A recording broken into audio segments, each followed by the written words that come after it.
Buenos días, soy José Abad, el responsable del Laboratorio de Biología de Membranas y Reparación Axonal del Hospital Nacional de Parapléjicos de Toledo, y os voy a hablar en esta presentación sobre la influencia y las funciones de las glicosilaciones y las interacciones de los glicanos en el sistema nervioso. Es decir, vamos a hablar de la glicobiología del sistema nervioso. Esta presentación estará dividida en 4 grandes bloques. Un primer bloque introductorio con conceptos generales sobre glicosilación.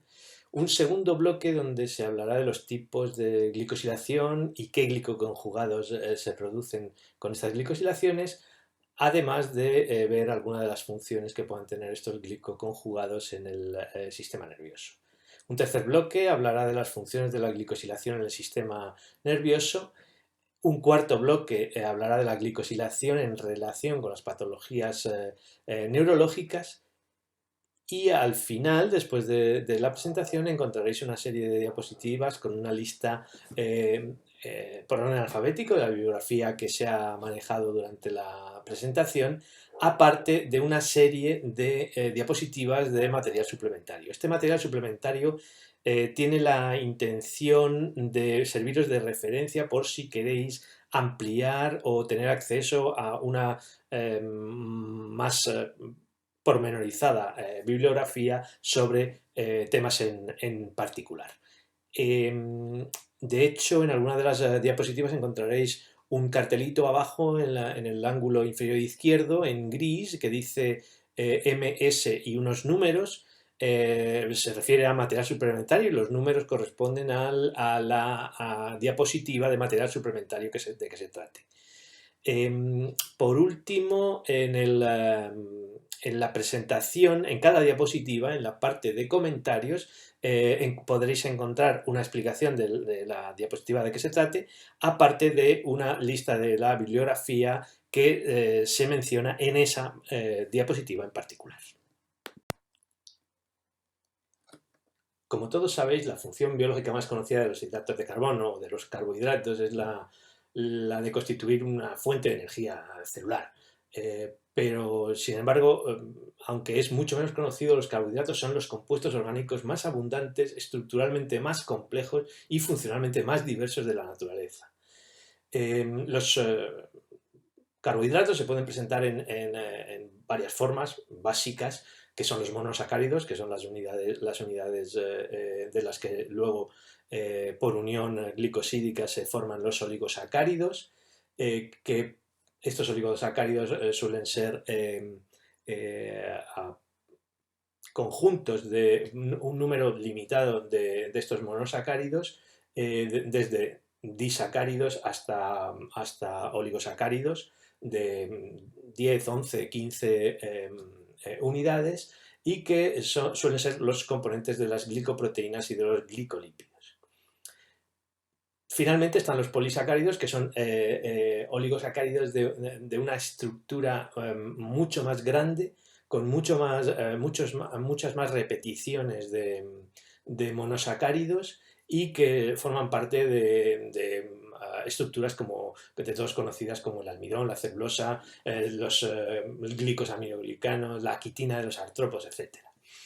Los oligosacáridos unidos covalentemente a proteínas o lípidos se llaman también glicanos, ¿vale? Y forman lo que se denomina los glicoconjugados.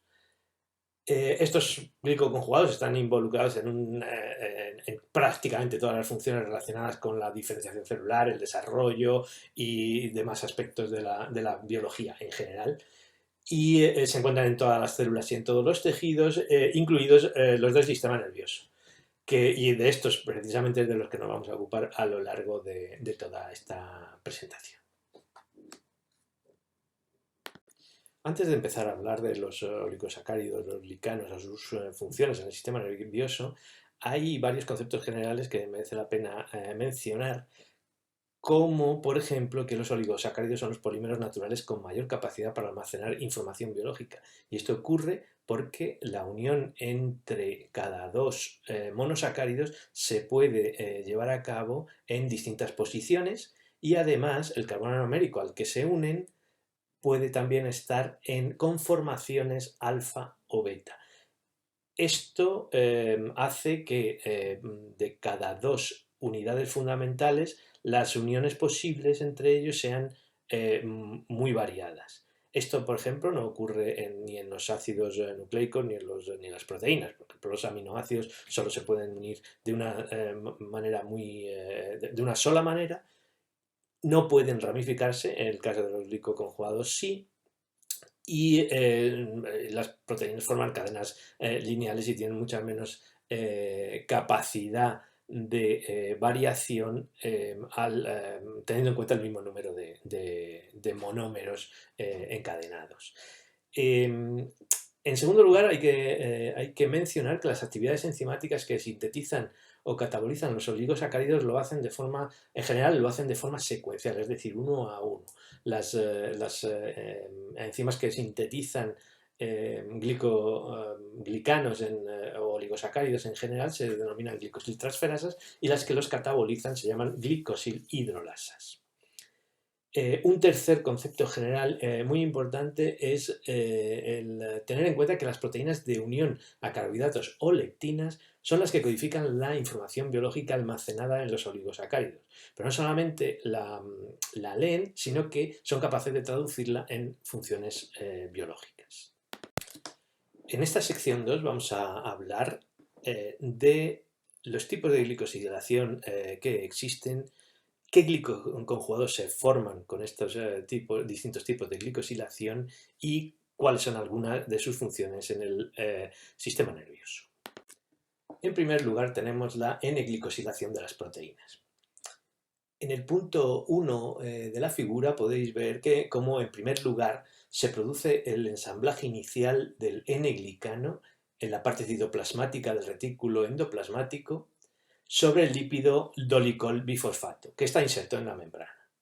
Cuando se ha añadido cierto número de residuos de manosa sobre las dos N-acetilglucosaminas iniciales, el conjunto pasa a la parte interna del retículo por medio de un mecanismo de flip-flop para continuar la adición de más residuos de manosa y residuos de glucosa.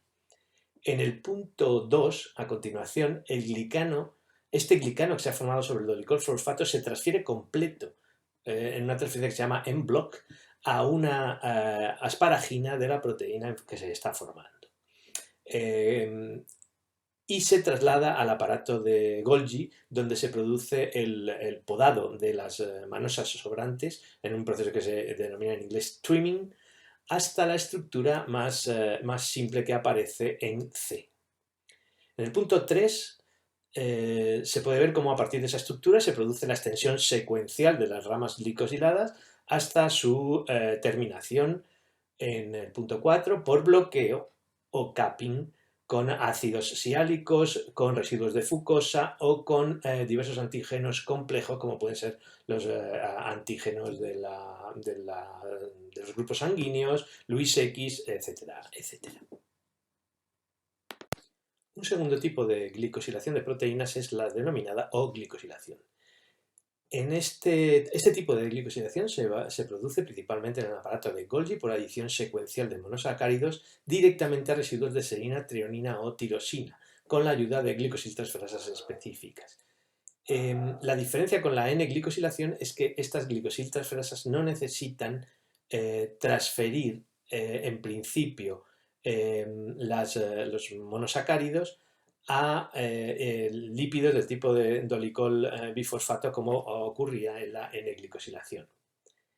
Algunas glicosiltransferasas de este tipo, que como podéis ver en el apartado A de esta diapositiva, son proteínas transmembrana de tipo 2, con una cola citoplasmática aminoterminal y un dominio catalítico que da al lumen del aparato de Golgi.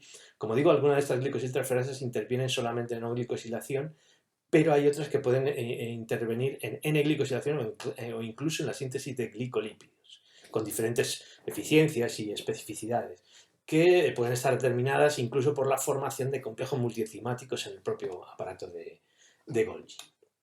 Por otra parte, en el sistema nervioso de los mamíferos se han identificado al menos 6 uniones entre oglicanos y proteínas, como podéis ver en la tabla del apartado B de la diapositiva. Bueno, solo se mencionan en esta tabla algunos glicanos y proteínas que tienen ese tipo de glicosilación, aunque esto no quiere decir que no puedan presentar otros tipos de glicosilaciones. Vamos a desarrollar este tema en las próximas diapositivas. El recorrido por los distintos tipos de glicosilación de proteínas lo vamos a empezar por las más abundantes que existen, que son las que presentan, unido al hidroxilo de una serina o una treonina, un residuo de N-acetilgalactosamina en posición alfa, al que se pueden añadir otros monosacáridos. Estas oglicoproteínas se clasifican como mucinas y pueden ser de tipo transmembrana o pueden ser secretadas al medio extracelular, y son típicas de tejido no neural, tejido respiratorio, tejido digestivo, aunque también existen en el sistema nervioso. En el punto A podemos ver cómo la N-acetilgalactosamina transferasa es la enzima clave que cataliza el paso inicial de la biosíntesis de estos oglicanos, que luego se desarrollan a partir de 4 estructuras básicas o estructuras core, que están recuadradas en gris en la figura. En el apartado B podemos ver un ejemplo de estas mucinas, donde se ve que los oglicanos decoran profusamente regiones peptídicas ricas en serina, treonina y prolina, que adquieren un aspecto como un cepillo para limpiar botellas. Estas estructuras llamadas VNTR, del inglés Variable Number Tandem Repeat, se pueden repetir formando grandes polímeros de altísimo peso molecular, de millones de Dalton. En el sistema nervioso, este tipo de glicosilación se ha descrito en importantes proteínas como, entre otras, el APP, la precursora del péptido amiloide, el alfa-distroglicano, la molécula de adhesión celular neural, el GAM, neuropilina 2, etcétera, etcétera. En estas dos últimas, por ejemplo, los oglicanos están polisialilados, lo que sugiere que las modificaciones de las cadenas de O-N-acetilgalactosamina juegan un papel fundamental en las funciones fisiológicas del sistema nervioso, un aspecto que está siendo investigado bastante activamente en la actualidad. El segundo tipo de oglicosilación de proteínas del que vamos a hablar es la O-manosilación. Los glicanos O-manosilados representan hasta un tercio de todos los oglicanos en varios tejidos de mamíferos, incluidos el cerebro. La O-manosilación está catalizada por la O-manosiltransferasa, que, al contrario de otras O-glicosiltransferasas, necesita transferir la manosa a dolicol fosfato antes de producirse la extensión de estos brazos glicosilados, como ocurría en el caso de la N-glicosilación. La manosa se transfiere pues a aminoácido de serina o treonina de la proteína, y la extensión de la glicosilación se produce a partir de 3 estructuras fundamentales o cores que se forman por la adición de uno o dos restos de N-acetilglucosamina con enlaces beta-1,2, beta-1,2 y beta-1,6 o beta-1,4. La maduración posterior de estas estructuras se puede dar como se indica en la figura, y hay que mencionar especialmente que el core M3 podría ser específico del alfa-distroglicano en mamíferos, y que habitualmente presenta una repetición del disacárido silosa ácido glucurónico, que se transfiere por una glicosiltransferasa bifuncional que es capaz de transferir tanto la silosa como la glucosa, como el ácido glucurónico, perdón. Esta estructura repetitiva es muy específica y se requiere para la unión del alfa-distroglicano a la laminina. Y esta interacción es muy importante para la unión y la formación de los tejidos y la relación de las células con la matriz extracelular. Para terminar con los tipos de oglicosilación de proteínas, vamos a hablar en esta diapositiva brevemente de la ofucosilación o glucosilación y la adición de N-acetil glucosamina no. Para la adición de cada uno de estos monosacáridos iniciales, existen unas glicosiltransferasas responsables específicas para cada una de ellas que se indican en el panel A de la diapositiva. Y en el panel B, en los paneles B y C lo que vemos son dos estructuras, dos proteínas o dominios proteicos fundamentales que contienen este tipo de oglicosilación y que son muy importantes desde el punto de vista de su función biológica. Por un lado tenemos en B las repeticiones que son parecidas a las del factor de crecimiento epidérmico, el EGF-like, y estas repeticiones EGF-like son pequeños dominios proteicos que contienen 6 cisteínas conservadas y que forman 3-protedisulfuro. Estas repeticiones se encuentran en cientos de proteínas segregadas y de membrana que están implicadas en la coagulación, son los de la familia de los receptores Notch y sus ligandos, como que son, por ejemplo, delta y serrate, que están severamente implicados en la embriogénesis y en la selección de estirpes celulares.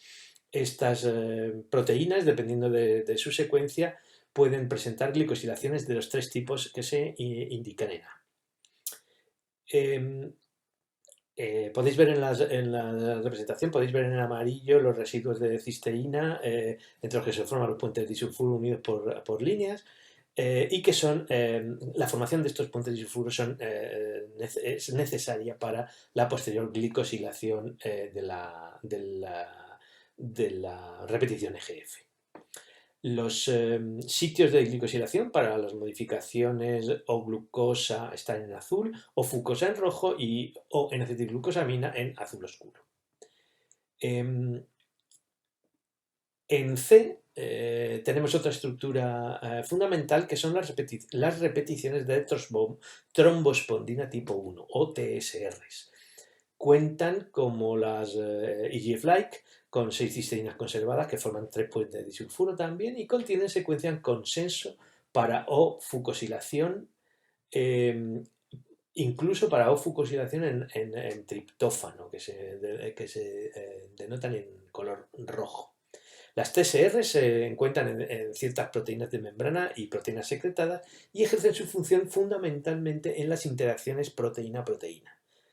Entre las proteínas que contienen estas repeticiones están las trombospondinas 1,2, las disintegrinas y las metaloproteasas de tipo Adam y Adam-like.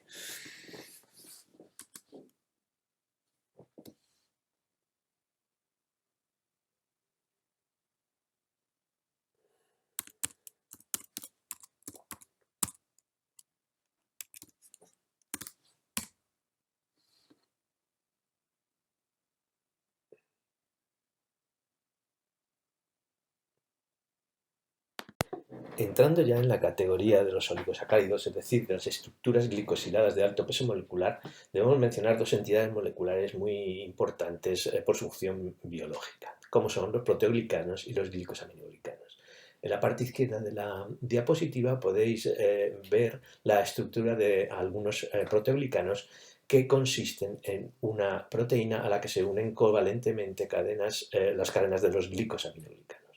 Los proteoglicanos de membrana pueden anclarse a ella por dominios transmembrana o por medio de anclas de glicofosfatidilinositol, y los proteoglicanos de la matriz extracelular, por su parte, normalmente son secretados directamente, aunque algunos se cortan proteolíticamente a nivel de la membrana para ser liberado al medio extracelular. En el material suplementario podéis encontrar una tabla completa con los proteoglicanos y sus características y funciones si os interesa profundizar en ello. Por otra parte, los glicosaminoglicanos están formados por la repetición de unidades de disacáridos compuestos en general de una exosamina N-acetilada o N-sulfatada y un ácido urónico, glucurónico o hidurónico, o una galactosa. En A podéis ver en la parte ya derecha de la diapositiva, en el punto A podéis ver que el ácido hialurónico no contiene grupo sulfato ni se une covalentemente a proteínas, es decir, no forma proteoglicanos. Alcanza hasta 107 kilodalton de peso molecular, por lo que contribuye a su función principal como lubricante y amortiguador en algunos tejidos, sobre todo tejido esquelético. El cerebro coopera con los proteoglicanos de conditilsulfato para estructurar la matriz extracelular y es especialmente abundante en el cerebro durante su desarrollo. En el punto B podéis ver cómo las estructuras generales del hematán-sulfato y el conduitin-sulfato que se diferencian fundamentalmente por la presencia de ácido hidurónico en el dermatán-sulfato, cosa que no ocurre en el conduitin-sulfato. En C podéis ver cómo el heparan-sulfato es el único glicosaminoglicano que presenta una exosamina N-sulfatada, y en D, como característica principal del caratán-sulfato, se debe observar que en vez de ácidos urónicos presenta residuos de galactosa sulfatada y N-acetilglucosamina. La unión de los glicosaminoglicanos a las proteínas se realiza de distinta forma dependiendo del tipo de glicosaminoglicano que se vaya a unir. Como podéis ver en la parte izquierda, en la parte A de la diapositiva, la formación de conditin sulfato o de hermatán sulfato o de heparan sulfato a la derecha se inicia con la adición de una silosa a la serina de la proteína core, que va a servir como núcleo, para formar secuencialmente un tetrasacárido que va a ser la base de ambos tipos de glicosaminoglicano. La adición posterior de N-acetilgalactosamina o N-acetilglucosamina determinará la expansión hacia conditin-sulfato o heparan-sulfato, respectivamente. En la parte B podéis ver cómo existen dos tipos de caratán-sulfato que se diferencian por su tipo de anclaje a la proteína core. El caratán-sulfato 1 se ancla a un N-glicano, es una N-glicosilación unido a residuos de asparagina, mientras que el caratán-sulfato 2 se ancla sobre un O-glicano de tipo core 2, es decir, unido a serina o trionina a través de N-acetilgalactosamina. Las sulfotransferasas 1 y 5 después añaden grupo sulfato en las posiciones que se indican en la figura, aunque no hay un orden preciso de colocación de estos sulfatos en los disacáridos, por lo cual hay alta variabilidad en esta sulfatación a lo largo de toda la cadena. En cuanto a las funciones de los glicosaminoglicanos en el sistema nervioso, podemos mencionar tres aspectos fundamentales. El primero es las funciones durante el desarrollo del sistema nervioso. En realidad, los modelos animales en los que se han anulado genéticamente la expresión de proteínas cores individualmente no han presentado grandes deficiencias en el desarrollo de su sistema nervioso, lo que indica que puede existir cierta redundancia funcional entre proteoglicanos, sobre todo proteoglicanos de tipo heparan-sulfato y conditilsulfato. Por el contrario, cuando lo que noqueamos son las enzimas para la síntesis de los glicosaminoglicanos, se presentan fenotipos neurales muy severos, llegando a ser incluso letales a nivel embrionario. Esto demuestra que los glicosaminoglicanos son esenciales para el desarrollo embrionario y tiene su lógica, puesto que los glicosaminoglicanos forman parte de muchos proteoglicanos, entonces la redundancia es menos probable. Como ejemplos, pues si tenemos una síntesis deficiente de heparan-sulfato, se puede producir una diferenciación de zonas del sistema nervioso completamente anómala, con pérdida de los límites entre el mesencéfalo y cerebro posterior, ausencia de cerebelo, microcefalia, etcétera, etcétera. Los glicosaminoglicanos también determinan el crecimiento y la guía de los axones durante el desarrollo. Otra vez, defectos en la síntesis de paraensulfato o de sulfatación producen deficiencias en los haces de axones de las comisuras mayores, en el cuerpo calloso, en el hipocampo, en el cerebro posterior. Y estas fibras axonales se desvían de sus tracts y no alcanzan sus targets naturales. También el conditilsulfato está implicado en el crecimiento y en la guía axonal, en este caso de manera contraria al paraensulfato, puesto que lo inhibe y repele el paso de los axones en crecimiento, como ocurre pues, a nivel de la retina del nervio óptico, cuando estos axones atraviesan el quiasma óptico y alcanzan el tectum, donde el conditilsulfato impide que los axones crucen su línea media y se mantengan lateralizados correctamente. El segundo aspecto importante de las funciones de los glicosaminoglicanos en el sistema nervioso se refiere a la diferenciación de los nichos neurogénicos. Es decir, durante el desarrollo, cuando termina la serie compleja de eventos que dan lugar a la diferenciación celular, que dan lugar al cerebro y desde un neuroepitelio simple, permanecen dos nichos neurogénicos, es decir, que contienen células madre neurales en la zona ventricular del cerebro adulto.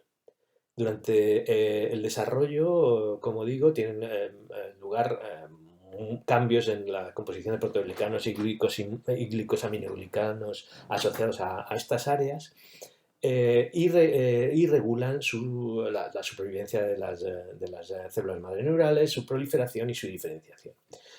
Todavía no se conoce en detalle todas las funciones de proteoglicanos y glicosaminoglicanos a este nivel, al nivel de los nichos neurogénicos, pero ya hay evidencias de que su función es fundamental para su creación y su mantenimiento durante el periodo adulto del sistema nervioso. El tercer y último aspecto importante que he querido mencionar sobre las funciones de los glicosaminoglicanos en el sistema nervioso es su participación en la estructura de las redes perineuronales. ¿Qué son estas redes perineuronales? Pues son estructuras que envuelven los cuerpos de las neuronas y las zonas proximales de las dendritas en el sistema nervioso central. Aparecen en los periodos críticos para el desarrollo y control de la plasticidad sináptica. Están involucradas en la regulación de la memoria y en numerosas patologías psiquiátricas.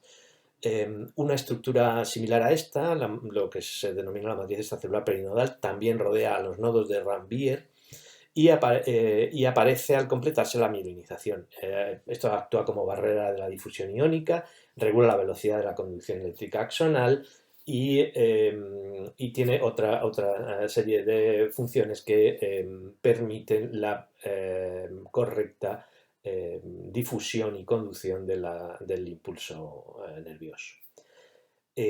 Las redes perineuronales están compuestas por varias clases de proteoglicanos y glicosaminoglicanos y, por ejemplo, para definir un poco cómo es su estructura, pues podemos ver el esquema que hay en la parte derecha de la diapositiva, en el cual se ve como miembro de la familia del lectican de sulfato proteoglicanos se asocian de forma no covalente con polímeros de ácido hialurónico, que es la línea rosa, a través de los dominios globulares de unión a ácido hialurónico que están en sus extremos N-terminal, que son los círculos amarillos. Estas asociaciones dan lugar a grandes agregados macromoleculares de la red perineuronal. Se dan también otras asociaciones específicas no covalentes entre los dominios globulares de los extremos C-terminales, que son los círculos blancos de algunos lecticanos, y la glicoproteína de matriz tenascina, que son estos triángulos negros con la T blanca. Esta tenascina, a su vez, se une a glicosaminoglicanos de tipo conditilsulfato, que son las líneas rojas, fosfacan y otros lecticanos. También se une a conductín sulfato proteoglicanos de membrana, como el neuroglicán y la NG2. El fosfacan puede unirse también a receptores en la superficie celular, como la molécula de adhesión neural NCAM, a través de su cadena de glicosaminoglicanos tipo conductín sulfato. Esta estructura tan compleja, como digo, forma la red perineuronal y su correcta estructura y su correcta formación es fundamental para mantener la homeostasis cerebral y, sobre todo, la función sináptica y con todas sus implicaciones. Pasemos ahora a hablar de otros glicoconjugados radicalmente distintos a los que hemos venido viendo hasta ahora, pero de una particular presencia e importancia en el sistema nervioso, como son los glicosfingolípidos. Los glicosfingolípidos se forman por adición de un primer monosacárido, típicamente galactosa o glucosa, a una ceramida, seguida de la adición secuencial de otros monosacáridos, como veremos. Todos estos pasos biosintéticos ocurren en diversos compartimentos del aparato de Golgi. Las ceramidas, por su parte, son lípidos que se forman en el retículo endoplasmático por enlace amida entre un aminoalcohol de cadena larga, que es la esfingosina, y un ácido graso. En el panel A se muestran las estructuras de la galactosilceramida y del gangliósido GT1B como representantes de las dos familias de glicosfingolípidos más abundantes y más importantes en el cerebro. En la parte B, a la derecha de la diapositiva, podemos ver la formación de los glicosfingolípidos más abundantes en el cerebro. En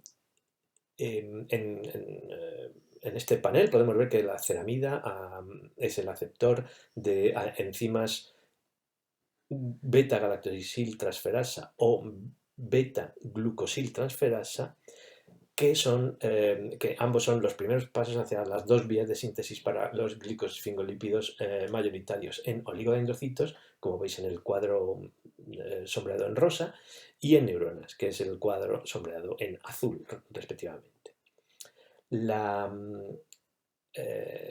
Si la galactosilceramida sulfotransferasa añade un grupo sulfato sobre la galactosilceramida en posición 3, se forman los sulfátidos, que son particularmente abundantes y característicos de la mielina. Alternativamente, la extensión de la glucosilceramida para dar lugar a los gangliósidos comienza por la adición secuencial de galactosa y ácidos siálicos para dar lugar a y ácido siálico, quiero decir, para dar lugar a un gangliósido simple que es el GM3, al que se van añadiendo uno o dos restos de ácido siálico o ácido N-acetilglutamínico para formar el GD3 y el GT3. Estos tres gangliósidos son la base de las series A, B y C de gangliósidos complejos que se sintetizan añadiendo secuencialmente monosacáridos por acción de ciertas transferasas comunes a las tres series. Como hemos dicho, estos glicosfingolípidos, como los gangliósidos, son muy importantes en la función del sistema nervioso. De ahí que los errores en su biosíntesis o en su catabolismo puedan acarrear defectos en la formación o en el desarrollo del sistema nervioso.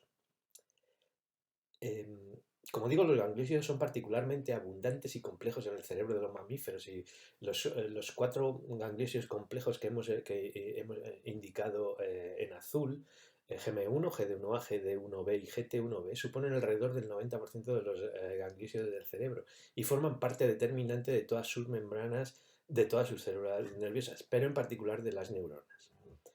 Por ello, bueno, es lógico que las anomalías genéticas o ambientales en su expresión que resulten en procesos patológicos. Las enfermedades congénitas con errores de la biosíntesis de los gangliósidos, sin embargo, son rarísimas, extremadamente raras, y solo se han reportado alrededor de unos 100 casos. Mientras que aquellas con errores en el catabolismo de los gangliósidos que se denominan enfermedades de acumulación lisosomal, ocurren en uno de cada 100.000 individuos. Aunque son raras, son bastante menos raras que las anteriores. En ambos tipos de patologías, sin embargo, se producen déficits neurológicos severos, como veremos más adelante. En la figura mostramos los efectos neurológicos en modelos de ratones knockout para las enzimas algunas de las enzimas que se indican, algunas de las enzimas de la síntesis de los gangliósidos. Como podemos ver, por ejemplo, las deficiencias en enzimas de transferencia de ácido siálico, ST4-8-SIA1 y ST3-GAL5, no producen grandes fenotipos neurológicos, puesto que todavía, incluso sin esas enzimas, hay ciertos gangliosidos que se forman y que cumplen sus funciones. Sin embargo, cuando noqueamos la enzima galactosil-transferasa 1 y solo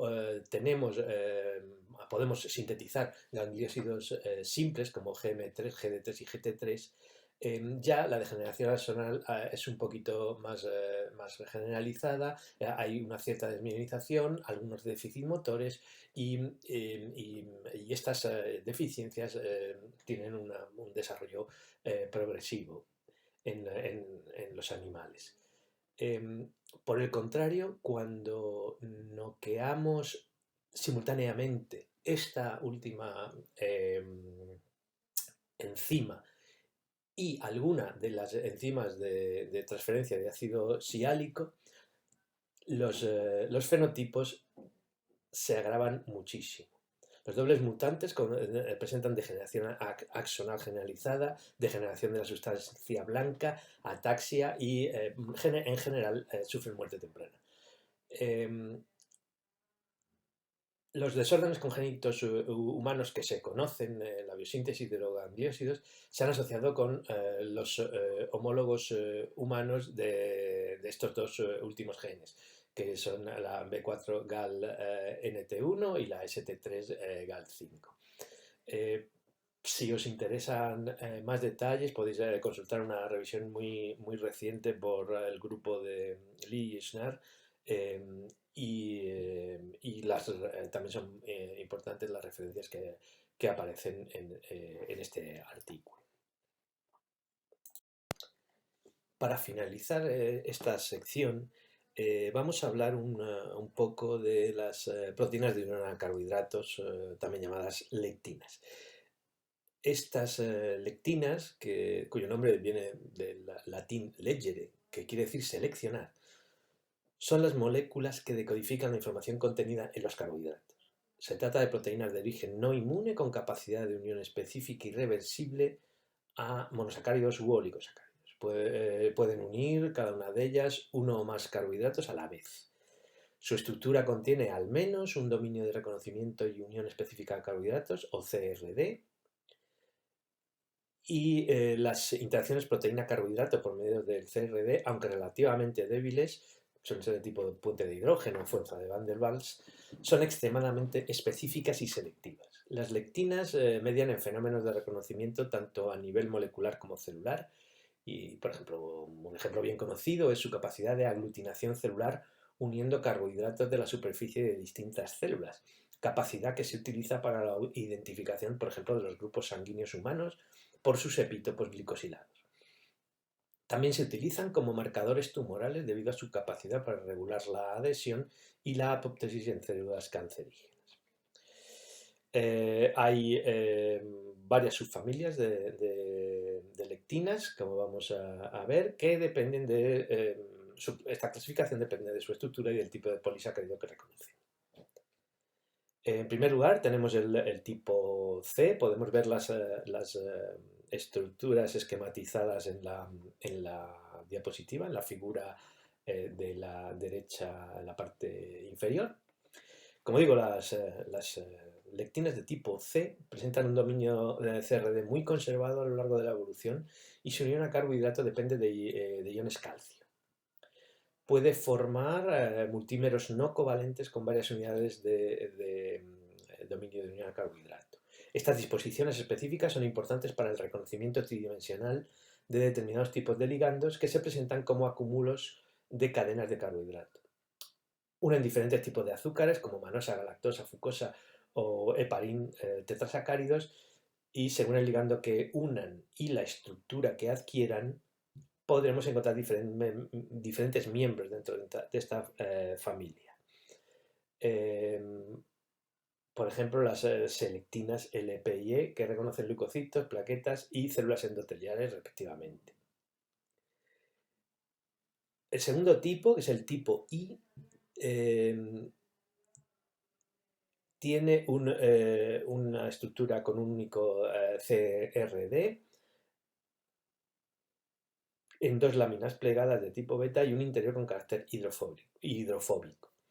Estas fueron clasificadas inicialmente tipo inmunoglobulina, aunque no son estrictamente así. Unen diferentes tipos de polisacáridos ricos en residuos en manosa, sobre todo, el tipo high manosa o manosa 6 N-acetilglucosamina, epítopos de tipo HNK1, que son típicos de las células natural killer humanas, ácido hialurónico, etcétera, etcétera. En esta familia cabe destacar a las proteínas de adhesión celular ICAM, PCAM y NCAM, y por ejemplo esta última actúa durante la adhesión de las células de los sistemas nervioso central y periférico. Otro componente de esta familia con relevancia en el desarrollo del sistema nervioso es la proteína MAG, Myelin Associated Glycoprotein, que mediante su unión a gangliósidos de membrana ricos en ácido siálico, esto lo veremos más adelante en la presentación, media la interacción entre las neuronas y los oligodendrocitos, o las células de Schwann, manteniendo así la estabilidad del contacto entre la membrana de los axones y la mielina que los recubre. Las lectinas de tipo S, también denominadas galectinas, presentan uno o dos dominios de unión al carbohidrato evolutivamente conservados y cuya unión al ligando es independiente de la presencia de cationes divalentes. Su principal ligando son los glicoconjugados de tipo beta-galactósido, es decir, que contienen una galactosa con enlace beta, y algunas de ellas presentan capacidad para formar dímeros o multímeros. Por último, están las lectinas de tipo P, que tienen un dominio CRD que aún es poco conocido. Reconoce estructuras ricas en manosa 6-fosfato, que están presentes en algunas glicoproteínas y en ciertas enzimas lisosomales. Por su interacción con estas lectinas, estas enzimas se activan y dirigen hacia los lisosomas para ejercer su función. Se ha sugerido que un mecanismo similar, en colaboración con lectina de tipo C, reconoce específicamente residuos de manosa para diversas enzimas de degradación de proteoglicanos en la superficie celular. En cuanto a la importancia de estas moléculas en el desarrollo, la deficiencia de selectinas afecta al correcto reconocimiento leucocitario y por tanto a la respuesta inmunitaria. En el caso de deficiencias de las lectinas de tipo 1, de tipo I, se dan alteraciones embrionarias graves como desarrollo incorrecto del bulbo olfativo, puesto que disminuye la expresión de NCAM, o la deficiente mielinización al disminuir la síntesis de MAG. La pérdida de lectinas de tipo P, sin embargo, conlleva la delección de enzimas lisosomales resultando en fenotipos letales. Una vez que hemos visto qué tipos de glicosilación y qué tipos de glicoconjugados podemos encontrar tanto a nivel general como en el sistema nervioso, en esta sección número 3 de la presentación vamos a ver qué funciones tienen estas glicosilaciones en el sistema nervioso, y para ello vamos a ver una serie de ejemplos concretos, puesto que sería imposible detallar todas estas funciones, pero vamos a ver varios ejemplos, como digo, de funciones que son fundamentales para el funcionamiento y la homeostasis del sistema nervioso. El primer ejemplo que vamos a tratar en esta sección trata de la función de la glicosilación en el crecimiento de los axones. Y vamos a centrarnos en el caso del receptor del factor del crecimiento neuronal, NGF, que se llama TRAC-A. El receptor TRAC-A es una glicoproteína transmembrana que une el factor de crecimiento nervioso, como digo, con alta afinidad.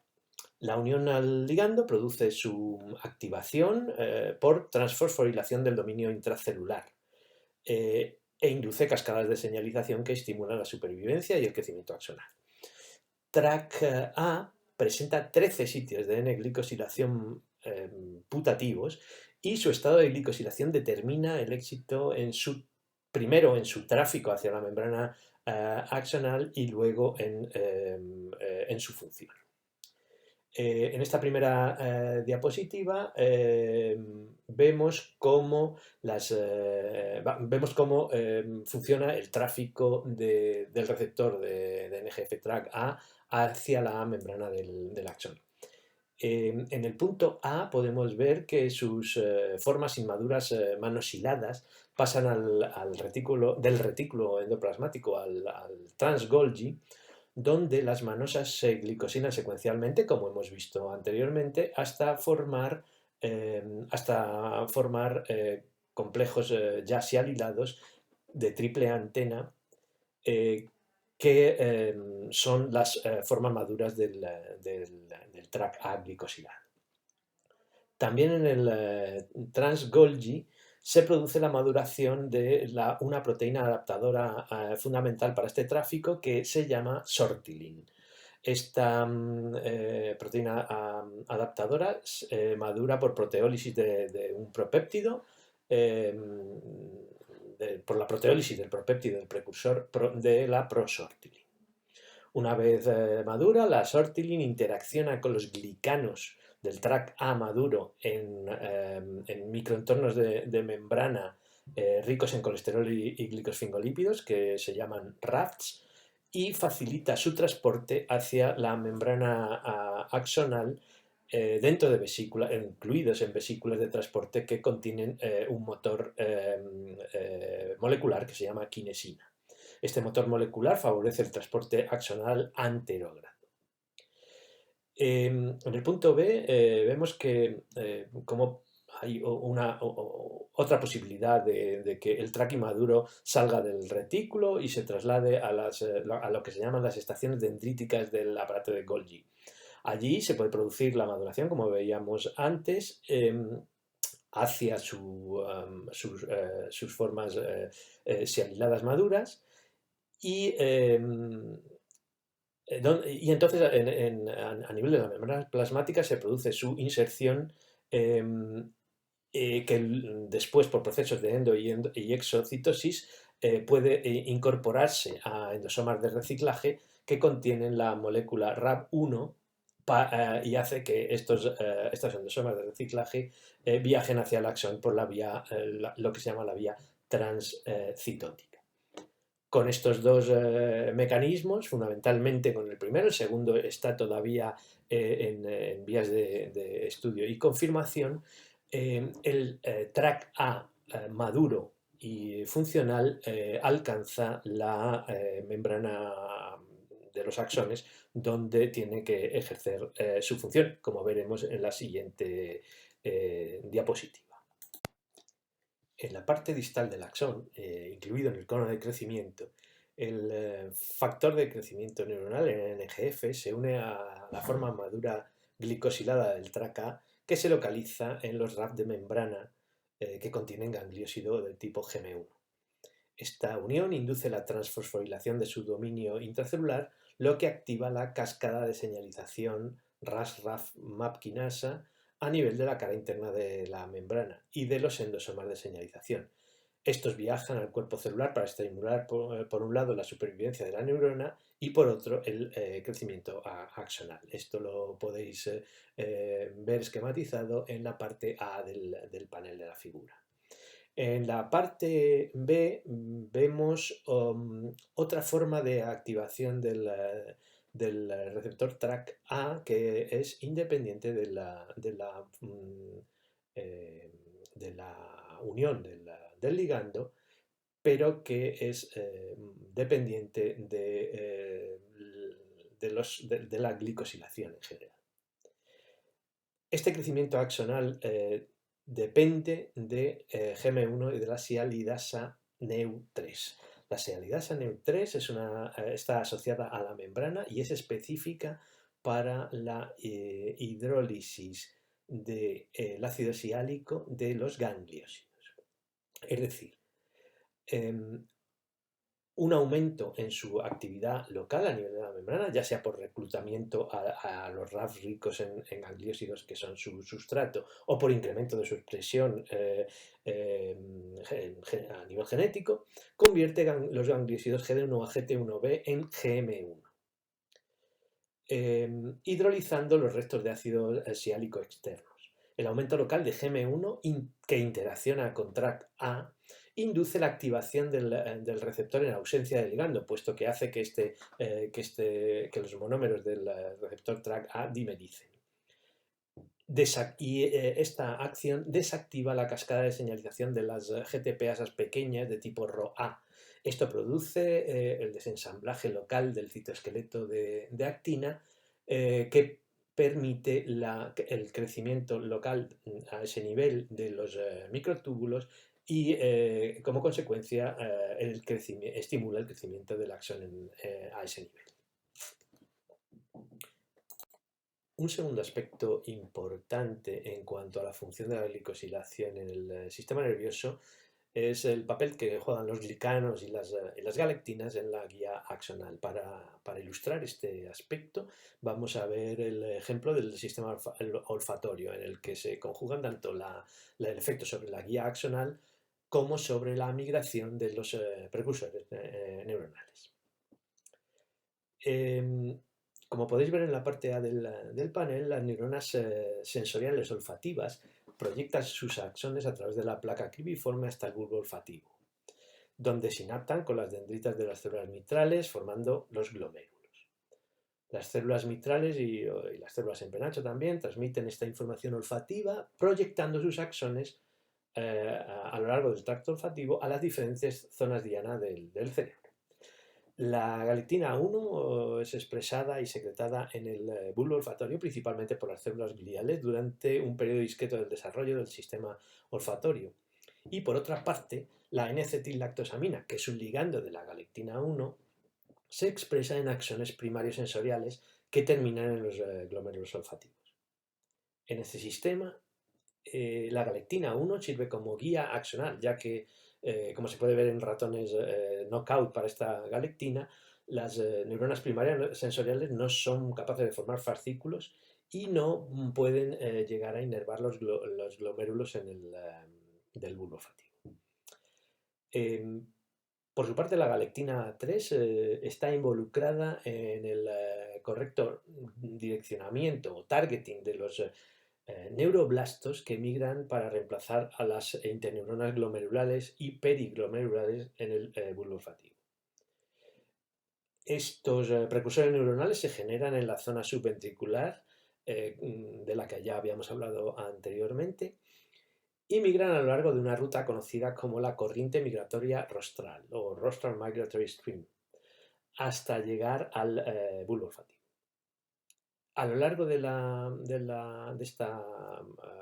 esta corriente migratoria, los neuroblastos migran a través de una especie de túneles formados por una red de astrocitos, que también se denominan tubos gliales, que junto a las células ependimales que se alinean en la pared ventricular, expresan y segregan la galectina 3, que dirige la migración de estos neuroblastos. De hecho, los ratones knockout para GAL3 presentan un número notablemente menor de neuroblastos que alcanzan el bulbo olfativo, con las consecuencias funcionales que todos nos podemos imaginar de anosmia y problemas olfativos en general.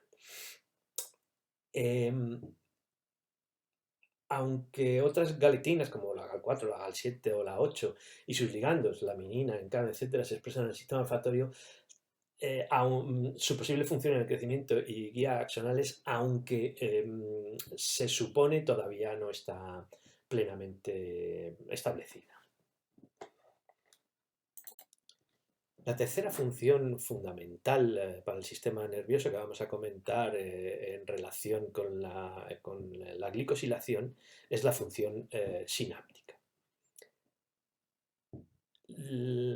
En la parte presináptica, las vesículas sinápticas que encontramos son estructuras de membrana esferoidales que están especializadas y que viajan a lo largo del axón hasta las terminales presinápticas, donde internalizan y almacenan neurotransmisores para liberar su contenido en la hendidura sináptica después de un proceso de fusión con la membrana plasmática presináptica. En la membrana de las vesículas se encuentran algunas proteínas altamente glicosiladas de cuyo correcto reclutamiento y ensamblaje hacia las vesículas depende de la eficiencia de la neurotransmisión. Estas proteínas de las vesículas que están glicosiladas, entre otras, son la proteína 2 de la vesícula sináptica, o SV2, que es una glicoproteína transmembrana con 3 sitios de N-glicosilación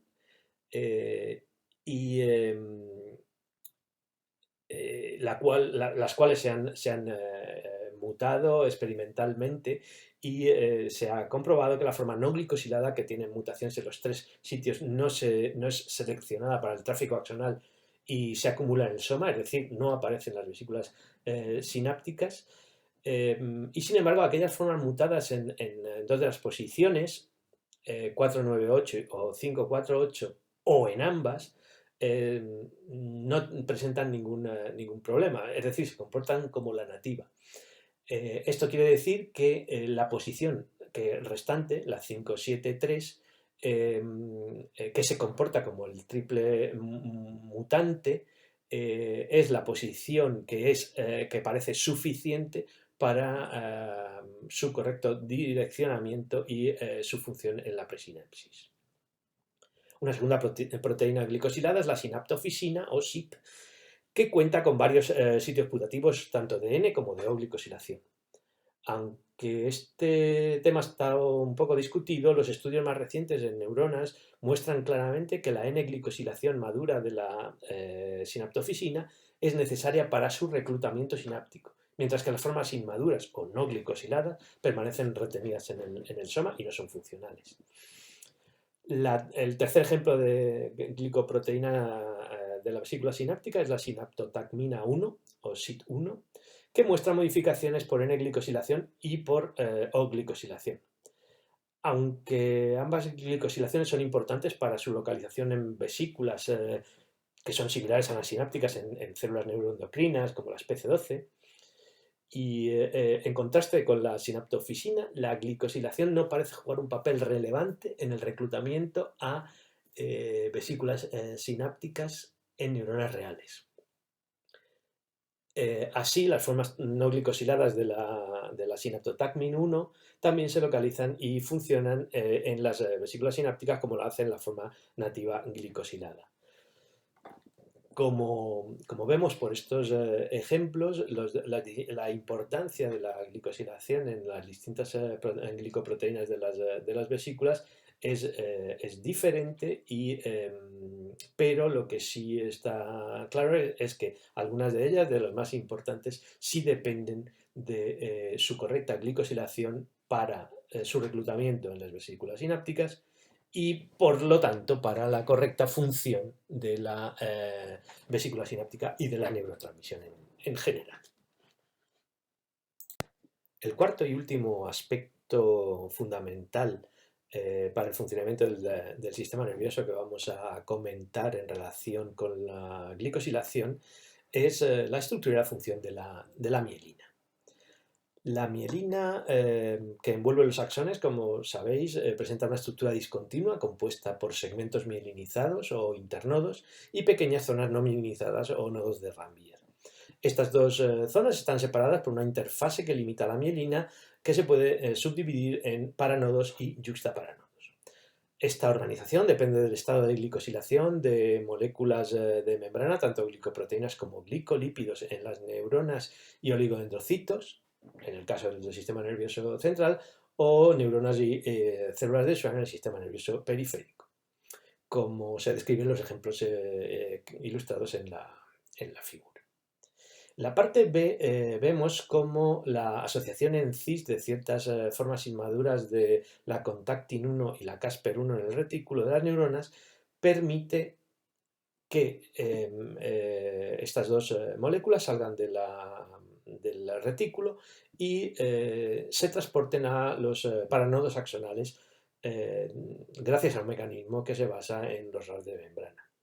Por el contrario, si los N-glicanos de la contactin 1 maduran en el aparato de Golgi por incorporación de terminales en acetil-lactosamina, la interacción con Casper1 ya no es posible y la forma madura de contactin 1 se dirige, en este caso, a los nodos de Ranvier. En los nodos de Ranvier, la forma madura de la contactin 1 es capaz de interaccionar con otros componentes del nodo, particularmente con la neurofascina 186, y la interacción de este complejo contribuye al confinamiento en el propio nodo del canal de sodio NAV 1.6, que es imprescindible para la conducción saltatoria del impulso nervioso. Por otra parte, los juxtaparanodos, las glicoproteínas axonales Casper2 y contactin 2, junto con la contactin 2 de origen glial, forman un complejo de adhesión que estimula el agrupamiento local de los canales de potasio de tipo KV1. Casper2 y contactin 2 presentan una alta homología con sus versiones Casper1 y contactin 1 respectivamente, incluyendo los múltiples sitios putativos de N-glicosilación, por lo que la distinta localización de los complejos Casper2 contactin 2 indica que existen diferentes mecanismos de segregación en las membranas axonales, probablemente relacionados con los glicanos, aunque esto aún no se ha establecido exactamente. De ahí que en la figura conste un signo de interrelación, aunque todo apunta a que sea así. El único miembro de la familia de las Siglex, que son, como recordáis, lectinas que unen ácido siálico de tipo 1, que, como digo, el único miembro de esta familia que se expresa en cerebro es la glicoproteína asociada a la mielina o MAG. MAG se une a gangliósidos GD1A y GT1B con alta afinidad, pero no reconoce otros gangliósidos mayoritarios en el cerebro como GM1 o GD1B. La MAG, expresada por los oligodendrocitos, estabiliza la capa más interna de la mielina en los internodos por la interacción, como digo, con estos gangliósidos GD1A y GT1B, que son muy abundantes en los RAP de la membrana axonal. Estas interacciones contribuyen a mantener la arquitectura de la mielina que se requiere para la conducción del impulso nervioso y obviamente para la homeostasis neuronal. Pasemos ahora a la cuarta y última sección de nuestra presentación, en la que vamos a hablar de las patologías neurológicas resultantes de defectos en la glicosilación. Prácticamente todas las enfermedades hereditarias ligadas a la biosíntesis de las glicoproteínas, tanto N como glicosiladas, y los proteoglicanos o los glicosaminoglicanos, se han descubierto en los últimos, digamos, 20 años. Son raras, son muy raras, heterogéneas clínica y bioquímicamente, y afectan normalmente a múltiples órganos. Sus fenotipos son severos, frecuentemente inducen la muerte temprana e inducen una playa de efectos muy deleterios que, como podéis ver en la lista de la diapositiva, como hemolisis, galactosemia, distrofia musculares, etcétera, etcétera. En cambio, las mutaciones en la biosíntesis de los glicosfingolípidos, aunque también son muy raras, afectan principalmente al sistema nervioso. Y las que se conocen están asociadas a dos genes en particular, como ya veíamos cuando vimos los ratones knockout para la biosíntesis de glicosfingolípidos, y estas mutaciones están en el gen de la GM3 sintasa o en el gen de la GM2-GD2 sintasa. En el primer caso, bueno, aunque ambos fenotipos neurológicos son muy severos, en el primer caso de la GM3 sintasa tenemos una esperanza de vida corta y frecuentes ataques epilépticos. Es de naturaleza autosómica recesiva y desde el punto de vista bioquímico no hay formación de GM3 ni de gangliosidos complejos más abundantes en el cerebro. En el caso de las mutaciones de la GM2-GD2 sintasa, nos encontramos con retrasos en el desarrollo, defectos cognitivos y espasticidad temprana progresiva, y todo esto debido a degeneración axonal. Estos problemas normalmente desembocan en una paraplegia de los pacientes afectados. En este caso tampoco se forma GM3 ni gangliosidos complejos más abundantes en el cerebro.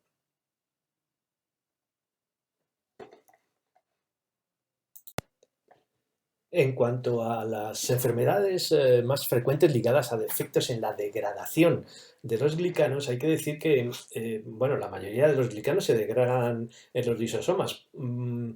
Y se conocen una serie de enfermedades, unas 50 enfermedades hereditarias por defectos en esta degradación lisosomal de macromoléculas.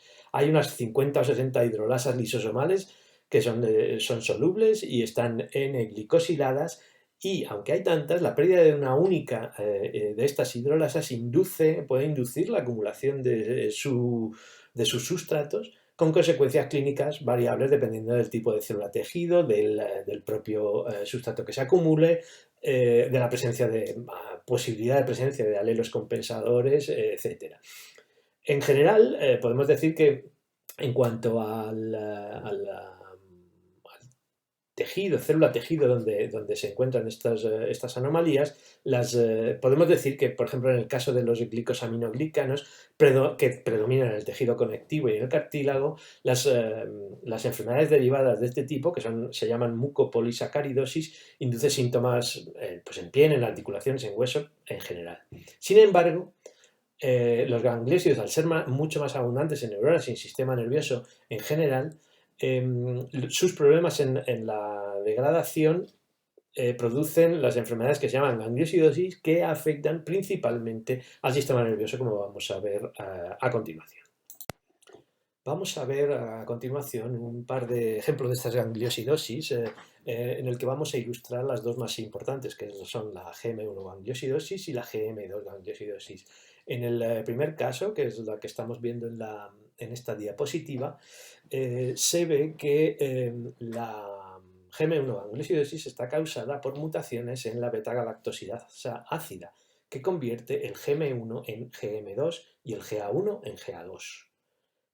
Esto produce una acumulación de los substratos correspondientes, que son el GM1 y el GA1, sobre todo en el cerebro. Es una enfermedad autosómica y recesiva que presenta en general una neurodegeneración progresiva. Se han descrito tres formas clínicas que en conjunto afectan más o menos a un nacimiento de cada 100.000 o 200.000.